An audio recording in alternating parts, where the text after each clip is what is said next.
Hello everyone, मैं हूं जगदीश जोशी। आज के इस वीडियो में हम लोग कवर करेंगे कि अगर हम लोगों का कॉन्टैक्टर हमिंग या चटरिंग कर रहा है तो उस केस में हम लोग कैसे अपने कॉन्टैक्टर को रिपेयर करेंगे या फिर वो कौन कौन से कारण हो सकते हैं जिसकी वजह से एक कॉन्टैक्टर हमिंग या चटरिंग करता है। ओके, यहाँ पे मेरे पास एक कॉन्टैक्टर है। मैं सबसे पहले दिखा देता हूँ कि हमिंग और चटरिंग ये किस तरीके से करता है या फिर कैसे होता है ये।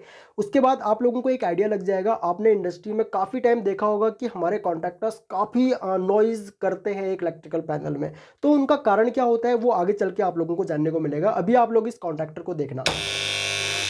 ये देखो, जैसे ही मैं कॉन्टैक्टर को यहाँ पे ऑन कर रहा हूँ तो कॉन्टैक्टर बहुत ज़्यादा अबनॉर्मल साउंड कर रहा है। अब ये बहुत ज़्यादा साउंड कर रहा है, इट मीन्स कि इसमें कुछ ना कुछ प्रॉब्लम है जिसकी वजह से ये इतना ज़्यादा आवाज़ कर रहा है। ओके, तो इसके 4-5 कारण हो सकते हैं। वन बाय वन सभी कारणों को हम लोग देखेंगे और देखेंगे कि हम लोग कैसे इसको ठीक कर सकते हैं। और उससे पहले अगर आप लोगों ने अभी तक चैनल सब्सक्राइब नहीं किया हुआ है तो आप लोग चैनल जरूर सब्सक्राइब कर लेना। 80 to 90% ऐसे लोग होते हैं जो वीडियोस तो देखते हैं लेकिन चैनल सब्सक्राइब नहीं करते, तो प्लीज़ चैनल सब्सक्राइब कर लिया करो। इससे हम लोगों को भी मोटिवेशन मिलता है आप लोगों के लिए और भी ज़्यादा वीडियोस बनाने का।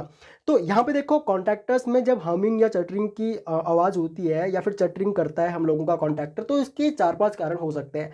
सबसे पहला जो रीज़न हो सकता है कि आप लोगों के यहाँ पे जो कॉइल के जो टर्मिनल्स हैं, जो कॉइल पे आप लोगों ने वायर कनेक्ट की हुई है A1 और A2 पे, हो सकता है कि यहाँ पे आप लोगों के कनेक्शन लूज हो। तो सबसे पहले आप लोगों ने क्या काम करना है, आप लोगों ने कॉन्टैक्टर के कनेक्शन चेक कर लेने हैं और कनेक्शन अच्छी तरीके से यहाँ पे टाइट कर लेने हैं। उसके बाद अगर मान के चलो हमारा कॉन्टैक्टर 24 वोल्ट का है या फिर 220 वोल्ट या फिर 110 वोल्ट का है, 440 वोल्ट का है, 400 वोल्ट के आसपास रहता है, 440 वोल्ट का है, तो उस केस में आप लोगों को यहाँ पे कॉइल का वोल्टेज जरूर चेक कर लेना चाहिए। मैं आप लोगों को दिखा देता हूँ। यहाँ पे हम लोगों ने क्या काम किया हुआ है, हम लोगों ने एक ऑटो ट्रांसफॉर्मर यूज किया हुआ है और यहीं से मैं क्या काम करूंगा, वोल्टेज को वेरी करूंगा। और मैंने यहाँ पे एक हम लोगों के पास मल्टीमीटर भी है, तो मैं मल्टीमीटर में आप लोगों को वोल्टेज भी यहाँ पे चेक करके दिखाऊंगा, तो आप लोगों को यहाँ पे आइडिया लगेगा। ठीक है, तो एक काम करता हूँ, मल्टीमीटर को सिंपली अपने ऑटो ट्रांसफॉर्मर पे कनेक्ट कर देता हूँ। ठीक है, ताकि वोल्टेज आप लोगों को यहाँ पे देखने को मिले।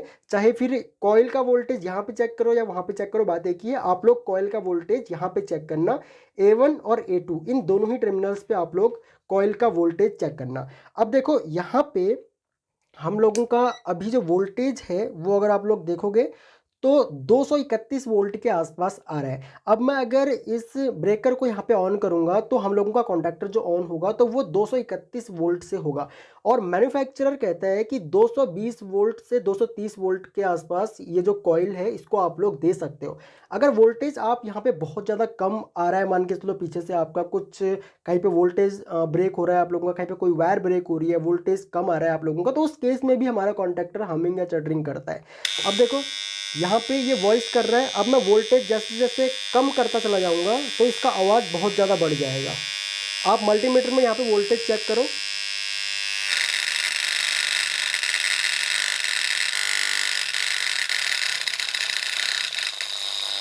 ये देखो आप लोग, जैसे जैसे वोल्टेज अगर डाउन आएगा, अब मान के चलो अगर आपका कोई वायर ब्रेक हो गई है, उस केस में मान के चलो 230 वोल्ट आना चाहिए था, 116 वोल्ट के आसपास आ रहा है, तो उस केस में आपका कॉन्टैक्टर कुछ इस तरीके से यहाँ पे आवाज़ करेगा। ठीक है, यहाँ पे ये प्रॉपर तरीके से ऑन नहीं हो पाएगा। ओके, तो एक तो ये कारण आपका यहाँ पे हो सकता है। तो यहाँ पे कनेक्शन भी टाइट है और वोल्टेज भी प्रॉपर है, तो उसके बाद हमें अपने कॉन्टैक्टर की कॉइल का रेजिस्टेंस चेक करना चाहिए। तो हम लोग यहाँ पे रेजिस्टेंस कैसे चेक करेंगे, आप लोग सबसे पहले तो कॉन्टैक्टर को अपने ऑफ कर दो। जो यहाँ पे दो वायर पे यहाँ पे मान के चलो कॉन्टैक्टर पे कहीं से भी सप्लाई आ रही है आपकी, तो उसको ऑफ करो। और अगर कनेक्शन हटाने हो तो आप लोग कनेक्शन भी हटा सकते हो A1 A2 के। ओके, उसके बाद आप लोगों ने सिंपली क्या काम करना है, आप लोगों ने मल्टीमीटर लेना है। सिंपली यहाँ पे मल्टीमीटर को रेजिस्टेंस सेलेक्ट करना है। यहाँ पे ये ऑटो सेलेक्ट कर लेगा, किलो ओम फिलहाल यहाँ पे दिखा रहे हैं।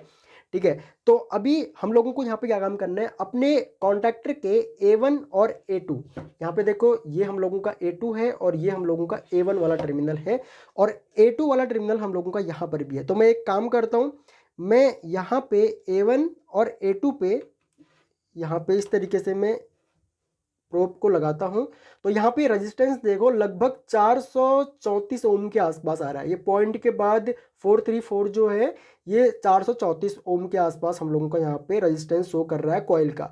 अगर ये रेजिस्टेंस यहाँ पे आप लोगों को बहुत ज़्यादा फ्लक्चुएट होता है, बहुत ज़्यादा कम ज़्यादा होता है, ठीक है, बार बार कभी कम हो रहा है कभी ज़्यादा हो रहा है, तो इट मीन्स कि आपकी जो कॉन्टैक्टर की कॉइल है वो कॉइल वीक हो चुकी है।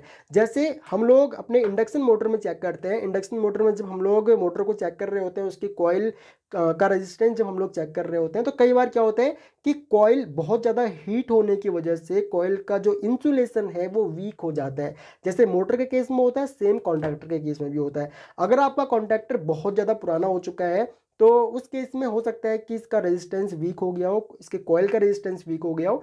और अगर आपका कॉन्टैक्टर बहुत ज़्यादा मान के चलो, कई बार क्या होता है कि हमारे कुछ ऑपरेशंस ऐसे होते हैं जहाँ पे कॉन्टैक्टर हमारा 24 आवर्स चालू ही रहता है, तो उस केसेस में क्या होता है कि इसकी कॉइल जो होती है वो काफ़ी हीट हो जाती है और उस हीट होने की वजह से कॉइल का इंसुलेशन वीक हो जाता है। ठीक है, अगर आपका रेजिस्टेंस प्रॉपर नहीं है तो उस केस में आप लोगों को यहाँ पे अपना कॉइल जो है, कॉइल आप लोग सिंपली चेंज कर सकते हो। मैं दिखाऊंगा अभी आपको ये खोल करके। अगर आपका मान के चलो यहाँ पे रेजिस्टेंस भी प्रॉपर है, क्योंकि मेरे केस में यहाँ पे रेजिस्टेंस भी प्रॉपर था, वोल्टेज भी प्रॉपर है और कनेक्शन भी यहाँ पे टाइट है, तो फोर्थ ऑप्शन होता है हम लोगों के पास कि हमें अपने कॉन्टैक्टर की किट चेक कर लेनी चाहिए। अब किट क्या होती है वो मैं आपको यहाँ पर एक काम करता हूँ, कॉन्टैक्टर को खोल करके दिखा देता हूँ। तो कॉन्टैक्टर खोलने के लिए मुझे एक स्क्रू ये वाला और एक स्क्रू ये वाला, इन दोनों ही स्क्रू को मुझे यहाँ पे खोलना पड़ेगा। आपके केस में अगर कोई अदर मेक का आपके पास कॉन्टैक्टर है तो वहाँ पे हो सकता है कि सिंपल लॉक लगे हों, आप लोग यहाँ पे साइड में से लॉक निकाल सकते हो। कई बार स्नाइडर वगैरह या सीमेंस में लॉक होते हैं, कुछ में यहाँ पे स्क्रू भी लगे होते हैं। तो मैं जल्दी से स्क्रू खोल लेता हूँ, उसके बाद मैं आगे फिर आप लोगों को दिखाता हूँ। यहाँ पे तो यहाँ पे देखो मैंने इसके दोनों ही खोल दिए हैं। ओके, अब भी अगर मैं इसको ऑन करूंगा तो देखो कॉन्टैक्टर हम लोगों का यहाँ पे काफ़ी ज़्यादा नॉइज कर रहा है, हमिंग कर रहा है। ओके, तो अब चौथा कारण जो यहाँ पे हो सकता है वो है इसका किट। ओके, तो हम लोगों ने यहाँ पे क्या काम करना है, जो कॉन्टैक्टर की जो किट होती है, मींस आप लोगों ने देखा होगा कि कॉन्टैक्टर की किट्स भी मार्केट में आती है। हम लोग कई बार क्या काम करते हैं, जो कॉन्टैक्टर के जो किट्स होते हैं, मतलब कि जो एनओएनसी बनने वाले जो टर्मिनल्स होते हैं यहाँ पे, ठीक है, जैसे कि आपने यहाँ पे इनपुट दिया L1 L2 L3 पे और T1 T2 T3 से आप आउटपुट ले लोगे, तो यहाँ पे इसके अंदर एक किट लगी होती है।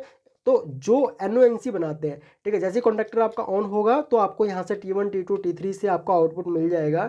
तो आप लोग क्या काम कर सकते हो, जो ये किट है जो यहाँ पे अंदर आप लोगों को यहाँ पे दिख रहे होंगे, आप लोग इनको निकाल करके आप लोग चेक कर सकते हो, क्योंकि इन टर्मिनल्स पे कार्बन आने की वजह से ये चटरिंग करता है या फिर हमिंग का नॉइज़ करता है।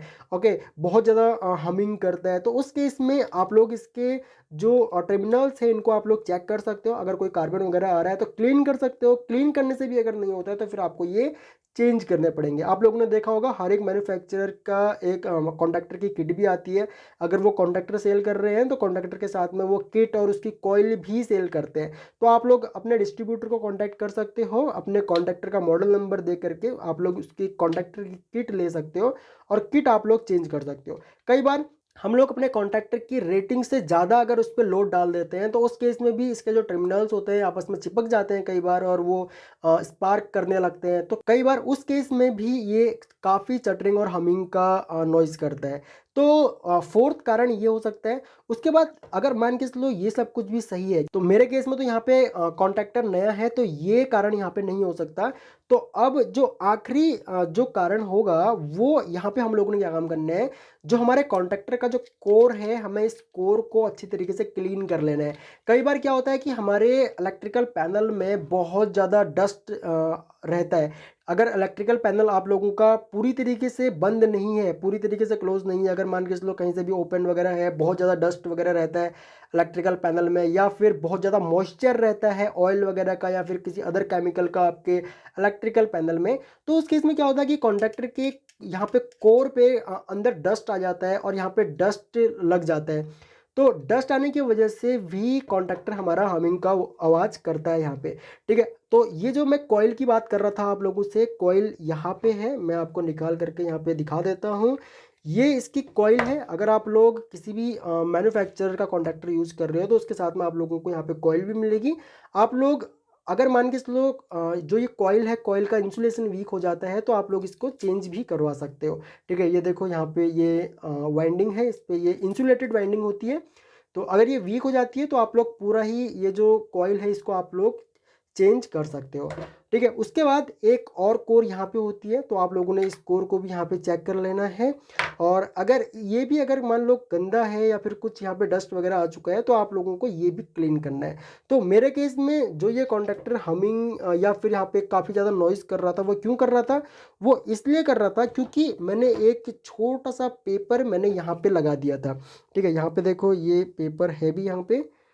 ठीक है, ये मैंने पेपर क्या काम किया, यहाँ पे इस तरीके से लगा दिया ताकि आप लोगों को मैं समझा सकूं।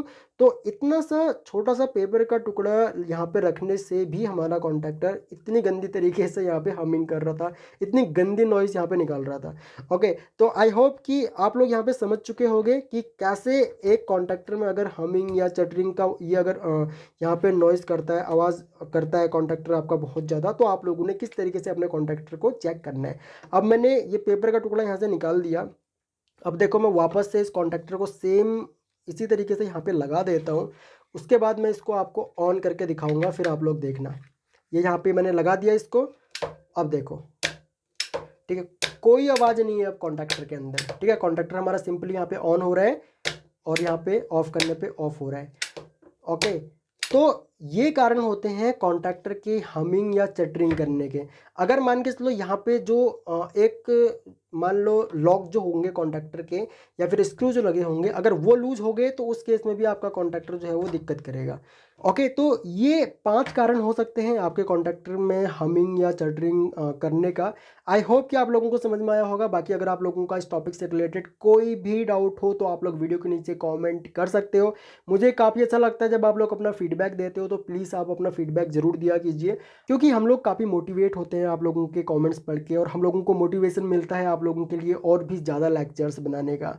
अगर आप लोग इस चैनल पर न्यू हो तो चैनल को आप लोग सब्सक्राइब कर लेना, बगल में जो बेल आइकन है उसको भी ऑन कर लेना ताकि आपको हमारी सभी न्यू वीडियोज़ का नोटिफिकेशन लगातार मिलता रहे।